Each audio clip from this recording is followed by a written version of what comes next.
Assalamualaikum warahmatullahi wabarakatuh. Sebelumnya perkenalkan, nama saya Lisna Hayati, NIM 190170117 dengan program studi saya yaitu Sastra Indonesia.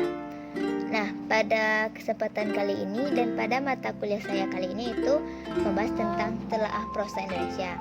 Nah, pada mata kuliah saya kali ini saya akan bahas materi tentang tokoh dan perwatakan. Tokoh dan perwatakan ini terbagi tiga, yaitu penokohan dan perwatakan, lalu jenis tokoh, dan yang terakhir yaitu motivasi tokoh. Nah, untuk sekarang kita masuk ke dalam penokohan dan perwatakan. Yang kita tahu, dari katanya saja sudah jelas berbeda, penokohan dan perwatakan.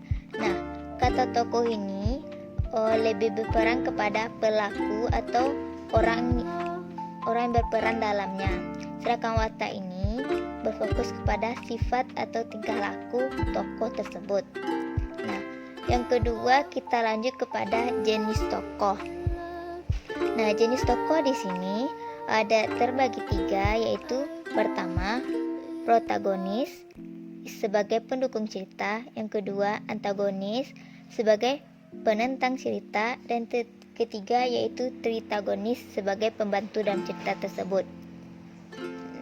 Nah, di sini kita akan membahas dan merujuk pada novel Siti Nurbaya.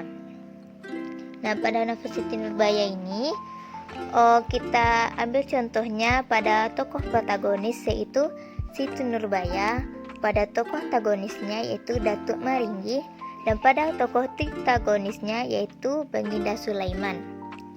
Nah, selanjutnya kita masuk ke dalam motivasi tokoh. Motivasi tokoh ini tersendiri pun terbagi dua, yaitu motivasi spesifik dan motivasi dasar. Motivasi spesifik ini adalah alasan atau reaksi spontan yang mungkin tidak disadari yang ditunjukkan oleh adegan atau dialog tertentu. Sedangkan motivasi dasar adalah suatu aspek umum dari satu tokoh, atau dengan kata lain hasrat dan maksud yang memandu sang tokoh dalam melewati keseluruhan cerita. Atau dengan kata lainnya, motivasi dasar ini adalah tempat seluruh motivasi spesifik ini bermuara. Nah, sekarang kita ambil lagi contohnya pada novel Siti Nurbaya, dan kita berfokus pada Datuk Maringgih.